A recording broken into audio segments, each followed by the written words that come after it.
Something really important that people need to know that I was arrogant about and didn't really grasp when I was younger is that if you come from a really dysfunctional background, like for example, my mom was divorced 4 times in her life, 3 times from the time that I was born.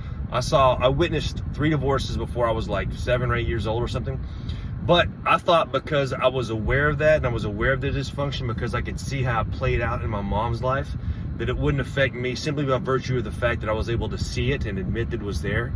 But that was ignorant and arrogant of me. I should have been in therapy from the time that I was very young, unpacking this and trying to manage it, because I may have been aware of it, but the effect of what happens to you when you're a child is extraordinarily powerful, and it imprints on you a certain way, a certain template to live, and a template as far as like who you gravitate towards. Example being that my mother, like I said, I loved her, but she was a huge train wreck.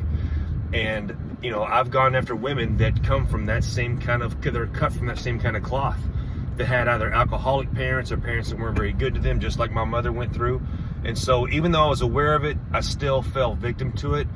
And I'm just now realizing this in my mid-40s. So again, if you have a situation where you came from an alcoholic background, you know, parents abusing you, neglecting you, whatever it may have been, if you did not have a loving, stable 2-parent household, go talk to a therapist, even if you don't think that you need it, especially if you don't think you need it.